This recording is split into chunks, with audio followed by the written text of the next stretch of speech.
Muy bien, continuamos aquí en Opinión Vertical y tal como dijimos antes de la pausa. Estoy en la entrevista de la semana con el honorable diputado de la República, don Gustavo Sánchez, diputado por el Partido de la Liberación Dominicana, circunscripción número 3, aquí en el Distrito Nacional. Honorable. Saludos, muy bien, ¿qué tal? Muy bien, gracias Robinson por invitarnos al programa. Bienvenido aquí a Opinión Vertical este sábado, un sábado muy activo a pesar de inicio de este mes de febrero. Diputado, ¿cómo anda el Congreso de la República, en especial la Cámara de Diputados? Bien, el Congreso ahora mismo fue convocado por el presidente de la República a una legislatura extraordinaria. Parece que tenía temas muy específicos para el mismo. Y nos estamos desempeñando exactamente en este periodo que la legislatura ordinaria terminó el 12 de enero. El presidente convocó y debemos estar hasta el 15 de febrero más o menos el tiempo. Hay un proyecto que el presidente de la República parece que quiere que salga del Congreso, que es el proyecto de ley de fideicomiso público, que está precisamente en esta semana, estuvo conociéndose en la Cámara de Diputados a los fines de enviarlo al Senado de la República. Perfecto. Constitucionalmente, la legislación o legislatura extraordinaria, de manera constitucional no puede haber un proyecto o un tema fuera para lo que fue mandado a ser extraordinaria. Sin embargo, hay quienes han estado haciendo propuestas fuera de los temas que quedaron pendientes. Esto podría retrasar los proyectos y los procesos internos. No, debido al periodo prácticamente de una legislatura extraordinaria, son muy pocas las oportunidades que se dan para estudiar proyectos que pudieran generar grandes debates. Más bien, la intención es proyectos que han sido discutidos en legislatura ordinaria, que ya de una forma u otra han tenido informes, pero que necesitan del mayor consenso. Son los que de una forma u otra son parte de las agendas del Congreso. En este caso, también debo confesar que está el proyecto de ley orgánica del régimen electoral, que también está pendiente de aprobación por los hemiciclos. Sin embargo, todavía no se ha generado el consenso necesario y está en el debate de las comisiones permanentes que hay. En eso, precisamente, en esta semana también hemos estado involucrados. El régimen electoral en esta semana ya fue, en el Senado por lo menos fue ya bien visto, ¿no? Sí, el Senado de la República lo reconoció, lo aprobó. Por suerte, nosotros tenemos dos cámaras en el Congreso. Una se constituye en el filtro de la otra. Sí.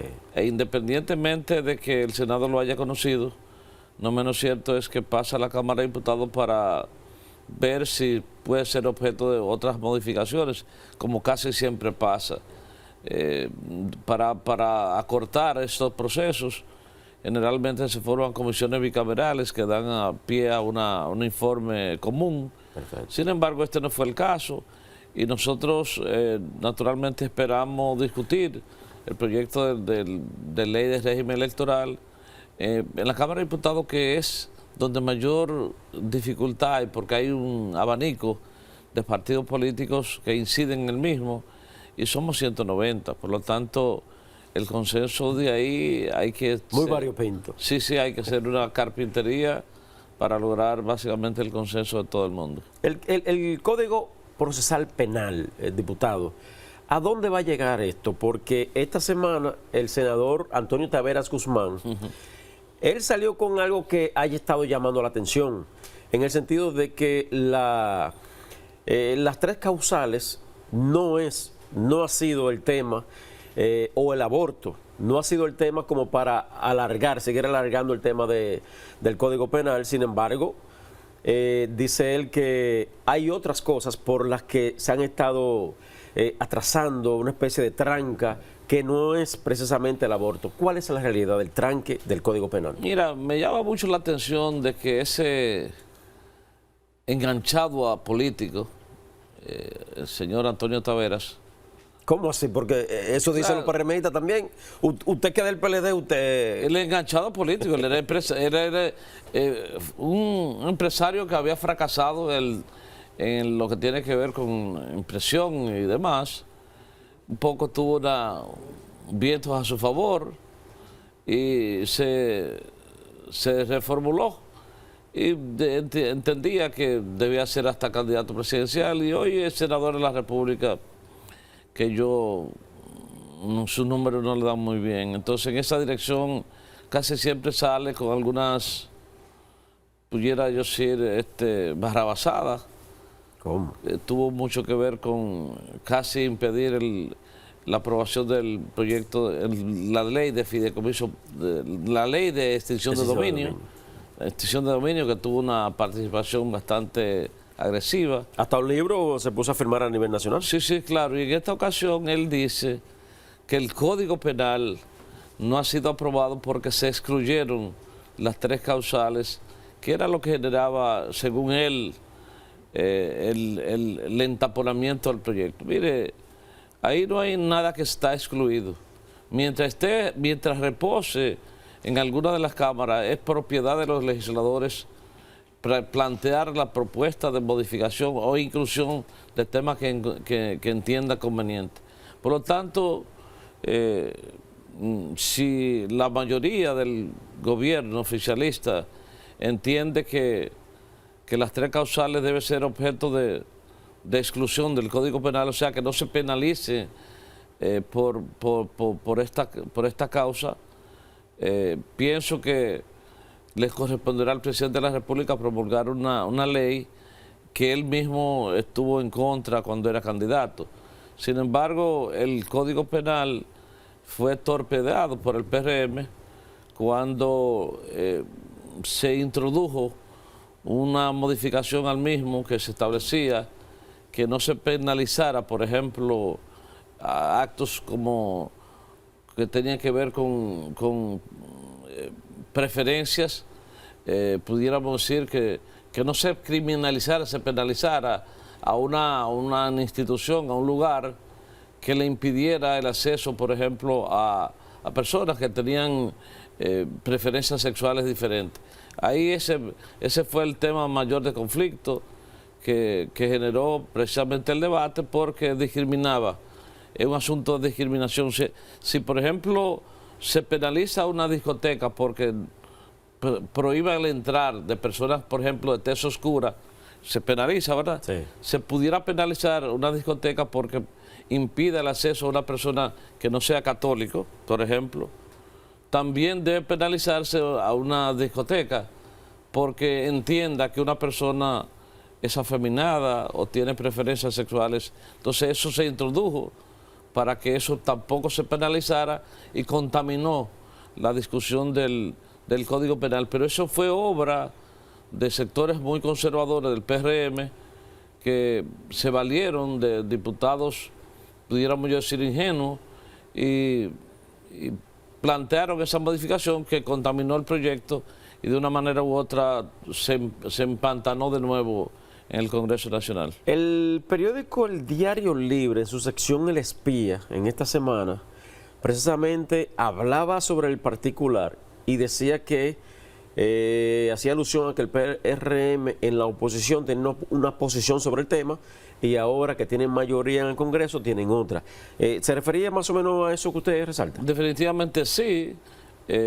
Fue parte de las propuestas, de los discursos del presidente Luis Abinader cuando fue candidato, que él entendía y así lo dijo, que no debía penalizarse a una mujer principalmente pobre, que tenía que interrumpir un embarazo por causas muy particulares, pero le tocará a él dejarse atrapar por sectores conservadores, porque el presidente Danilo Medina resistió la presión de esos sectores y no promulgó el Código Penal en la forma que había sido enviado del Congreso. Independientemente de todo, el presidente Danilo Medina la observó porque entendía y entiendo yo que una mujer tiene el derecho en una etapa básica del embarazo, que son las primeras 12 semanas, a interrumpir un embarazo si su vida corre peligro, Claro. o si es producto de una violación,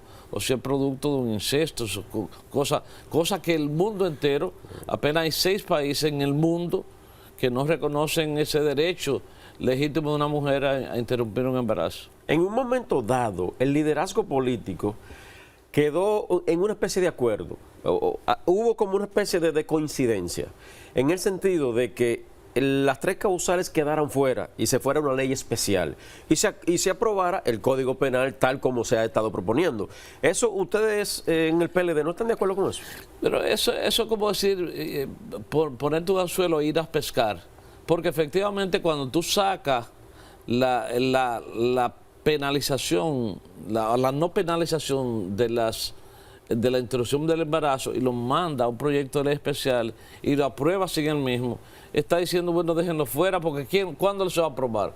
Si no se aprueba con el Código Penal, ¿en qué momentos, si esos sectores inciden para que se apruebe el Código Penal sin el derecho de una mujer a interrumpir un embarazo en determinadas condiciones y lo manda a una ley especial? Eso es, por ejemplo, yo te diría mejor, vamos a un referéndum o a un plebiscito. Perfecto. Es preferible Que la sociedad elija. para que la sociedad elija. ¿Por qué no lo mandamos a un plebiscito antes de aprobarlo?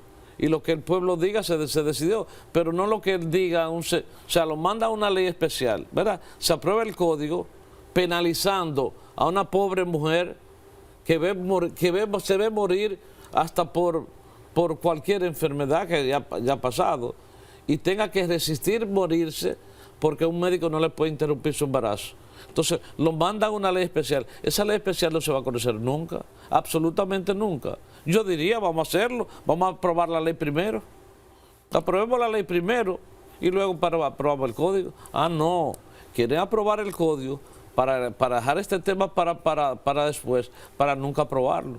Y yo diría, vamos a un plebiscito y que el pueblo diga. Si el pueblo entiende que es un derecho de la mujer interrumpir un embarazo en las primeras 12 semanas, cuando se ve afectada su salud, cuando sea producto de una violación. O sea, un producto de un incesto, lo que el mundo ha aprobado. Entonces, vamos al plebiscito, después del plebiscito, vámonos al código. Pero ustedes en el PLD, ¿ustedes están conteste a qué en específico? ¿A que se apruebe tal como se ha estado proponiendo? El PLD tiene como principio, como partido básicamente progresista, que el Código Penal no debe mandar a una mujer a la cárcel porque interrumpa un embarazo en las condiciones que hemos descrito. Perfecto. El PLD está totalmente en contra de que a un médico se le cante en 5 años por interrumpir un embarazo en esas condiciones. Porque ¿qué es lo que pasa, Robinson? Que las hijas de los ricos, de los legisladores, que son producto de una violación, las llevan a Puerto Rico. En Puerto Rico gastan $1000, van y vienen el mismo día y resolvieron un problema. Y la gente de la Ciénaga y de Villajuana, de un patio, ¿cómo lo va a hacer? ¿Con brebaje? ¿Para que se mueran? No, así no. Así es. Tiene mucha razón en esa parte. Ahí se enfoca entonces la parte de la desigualdad social. Claro, claro que sí. Mire, diputado, en este bloque, para finalizar con el tema del Congreso, hay quienes han estado proponiendo, por ejemplo, en el caso, por ejemplo, de la ley de extinción de dominio, que esto de una u otra forma no sea bien, que lo que se ha aprobado no está bien visto por la sociedad y que hayan algunos cambios, algunas inclusiones. ¿Usted está de acuerdo con eso? Mira, ya eso es una ley, que es una ley de dominio internacional. Sí. Eso es para perseguir y rastrear bienes que no se pueden justificar en el tiempo. Entonces, casi todos estuvimos de acuerdo en que esta ley se aprobara, porque es un candado que se le pone a personas, por ejemplo, que se dedican al narcotráfico, lavan dinero, de una forma u otra, y sus bienes no pueden ser perseguidos. El Código Penal persigue al individuo, pero la ley de extinción de dominio persigue los bienes. Entonces, yo no puedo dedicarme, por ejemplo, a narcotráfico, salí, por ejemplo, con una condena abreviada, y pues voy a disfrutar de 1.000 millones, por ejemplo, que tengo ahí producto de eso. Espérate, esos 1.000 millones que yo tengo, por ejemplo, en bienes, raíces y demás, fueron el producto de una acción ilegal. Tú duraste 10 años, yo duré 10 años preso, entonces voy a disfrutar de esos 1.000 millones de pesos que yo de manera ilegal conseguí. Entonces la ley de extinción de dominio va en esa dirección sustrae esos 1.000 millones de perseguir ese dinero. Perfecto. De perseguir ese dinero. Los recursos, los bienes. Entonces, en esa situación ya no hay frontera, para personas que se dedican no solamente al narcotráfico, sino otras personas que no puedan justificar bienes que tienen, que no lo pueden justificar ante la ley. Entonces, esos bienes son objeto de persecución judicial. Claro, no es tan fácil quitárselo, tiene que ir a un tribunal colegiado para determinar exactamente la procedencia del mismo. Tampoco es, por ejemplo, como quería Antonio Tavera, devuelvan lo robado. O devuelvan lo robado es, por ejemplo, y yo estoy de acuerdo, se devuelvan lo robado, pero por ejemplo, recursos, por ejemplo, que uno ha podido adquirir, no en el caso particular mío, yo diría en el caso de él, que justifique todos sus recursos. Si él lo justifica, está bien. Pero entonces, los recursos son del empresariado, pues viene del sector empresarial. bueno, pero ¿cómo lo consigue? Con prevaricación, o sea, ¿cómo? O sea, tráfico de influencia, licitación, ¿cómo? Entonces es muy fácil hablar. Vámonos por cada... Entonces, esa ley de extinción de dominio, lo que persigue exactamente son bienes adquiridos que no puedan justificarse ante la ley. Y conociendo la idiosincrasia dominicana, ¿usted cree que eso, a pesar de que se apruebe, de que se vaya a una legislatura que ya está, a pesar de todo eso, incluso usted hablaba de la importancia en el ámbito internacional, ¿usted cree eso garantiza de que ciertamente eso ocurra aquí en República Dominicana? Claro que sí, claro que ocurre en República Dominicana, no solamente en República Dominicana, cualquier, por ejemplo, país que se sienta que recursos han provenido de su territorio y estén siendo disfrutados, por ejemplo, en otros territorios, puede ser objeto de incurrir en una demanda para que devuelvan esos recursos que no pueden ser justificados. Claro, es una ley básicamente que ya América Latina y muchos países del mundo la ha aprobado. Y todo el que trabaja, todo el que ve de manera con mucha preocupación que tú tengas recursos y no sea el producto de tu esfuerzo, de tu sacrificio, de tu trabajo, tú dices, bueno, son recursos de una forma u otra mal habidos, producto de la ilegalidad, y de una manera u otra la ley tiene que ir contra esos bienes. Lo que ocurrió recientemente con Pagán, el general Cáceres, la pastora, ¿va por ahí? No, eso no, son cosas diferentes. Eso son, el Código Procesal Penal avala al Ministerio Público para que los imputados puedan hacer confesiones sobre una abreviación de penas. Okay. Y eso fue lo que ha pasado con las personas que se han declarado de una forma u otra culpables de una violación a la ley, y ellos, ante no ir a un juicio de fondo, que le tocaría al juez determinar si lo que el fiscal ha logrado, básicamente con solicitar una abreviación de pena, puede ser justificada ante la Corte. Bien. Entonces, pero esa es una especie que no solamente se da en República Dominicana, se da en muchos países del Código Anglosajón. Perfecto. Bien, con su permiso, diputado, vamos a una pausa. Bueno. Vamos a una pausa, retornamos siempre, ustedes no se muevan. Estoy aquí en Opinión Vertical con el diputado por el Distrito Nacional, Gustavo Sánchez.